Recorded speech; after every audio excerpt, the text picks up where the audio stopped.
एक व्यक्ति काम की तलाश में दर दर भटक रहा था। इधर उधर धक्के खाने के बाद निराश होकर जब वह घर वापस लौटने लगा तो पीछे से आवाज आई, ए भाई, यहाँ कोई मजदूर मिलेगा क्या?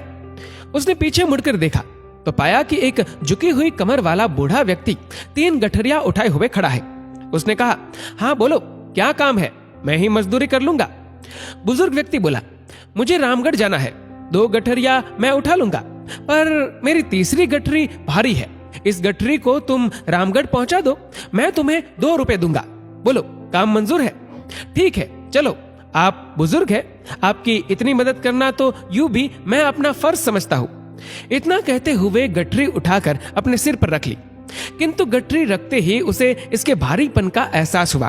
उसने बूढ़े से कहा, ये गठरी तो काफी भारी लगती है। हाँ, इसमें 1-1 रुपए के सिक्के हैं। बूढ़े ने लगभग फुसफुसाते हुए कहा। उसने सुना तो सोचा, होंगे, मुझे क्या, मुझे तो अपनी मजदूरी से मतलब है। ये सिक्के भला कितने दिन चलेंगे? तभी उसने देखा कि बूढ़ा उस पर नजर रखे हुए है।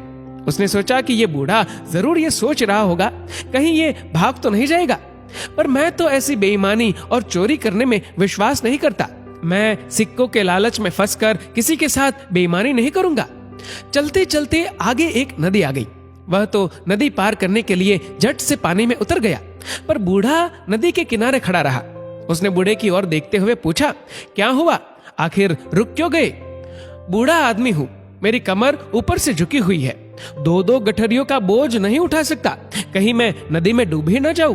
तुम 1 गठरी और उठा लो, मजदूरी की चिंता न करना, मैं तुम्हें 1 रुपया और दे दूंगा। ठीक है, लाओ, पर इसे लेकर कहीं तुम भाग तो नहीं जाओगे? क्यों भला, मैं क्यों भागने लगा? भाई, आजकल किसी का क्या भरोसा, फिर इसमें चांदी के सिक्के जो है। मैं आपको ऐसा चोर बेईमान दिखता हूँ क्या? बेफिक्र रहे, मैं चांदी के सिक्कों के लालच में किसी को धोखा देने वालों में से नहीं हूँ। लाइए, ये गठरी मुझे दे दीजिए। दूसरी गठरी उठाकर उसने नदी पार कर ली।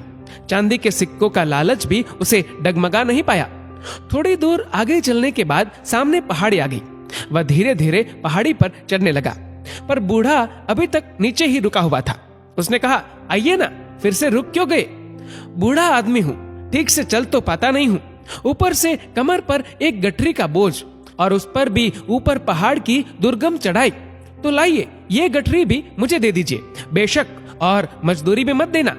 पर कैसे दे दूं?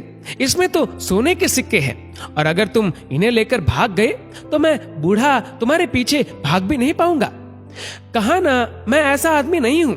ईमानदारी के चक्कर में ही तो मुझे मजदूरी करनी पड़ रही है, वरना पहले मैं एक सेठ जी के यहाँ मुनीम की नौकरी करता था।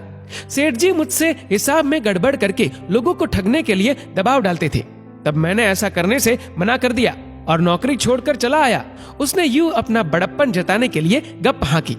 पता नहीं तुम सच कह रहे हो या, खैर, उठा लो ये सोने के सिक्कों वाली तीसरी गठरी भी। मैं धीरे धीरे आता हूँ, तुम मुझसे पहले पहाड़ी पार कर लो तो दूसरी तरफ नीचे रुककर मेरा इंतजार करना। वह सोने के सिक्कों वाली गठरी उठाकर चल पड़ा। बूढ़ा बहुत पीछे रह गया था। उसके दिमाग में आया, अगर मैं भाग जाऊं तो ये बूढ़ा तो मुझे पकड़ नहीं सकता और मैं एक ही झटके में माला माल हो जाऊंगा। मेरी पत्नी जो मुझे रोज कोसती रहती है, कितना खुश हो जाएगी। इतनी आसानी से मिलने वाली दौलत ठुकराना भी बेवकूफी है। एक ही झटके में धनवान हो जाऊंगा। पैसा होगा तो इज्जत, ऐशो आराम सब कुछ मिलेगा मुझे।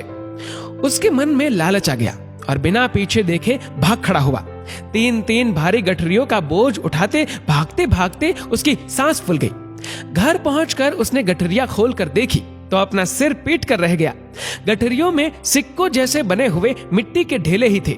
वह सोच में पड़ गया कि बूढ़े को इस तरह का नाटक करने की जरूरत ही क्या थी।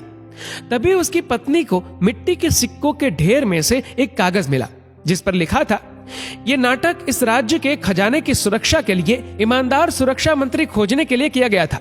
परीक्षा लेने वाला बूढ़ा व्यक्ति और कोई नहीं, स्वयं महाराजा ही थे। अगर तुम भाग न निकलते तो तुम्हें मंत्री पद और मान सम्मान सब कुछ मिलता। पर हम सभी को सचेत रहना चाहिए। न जाने जीवन देवता कब हम में से किसकी परीक्षा ले ले। प्रलोभनों में न गिरकर सिद्धांतों को पकड़े रखने में ही दूरदर्शिता है। दोस्तों, इस वीडियो को लेकर आपकी क्या राय है नीचे कमेंट करके जरूर बताएगा। और अगर आपको वीडियो अच्छा लगा हो तो इस वीडियो को लाइक करेगा, शेयर करेगा ज्यादा से ज्यादा लोगों तक। और ऐसे ही और भी इंस्पिरेशनल वीडियोस के लिए सब्सक्राइब करें हमारे यूट्यूब चैनल को और फेसबुक पर फॉलो करें हमारे पेज को। धन्यवाद।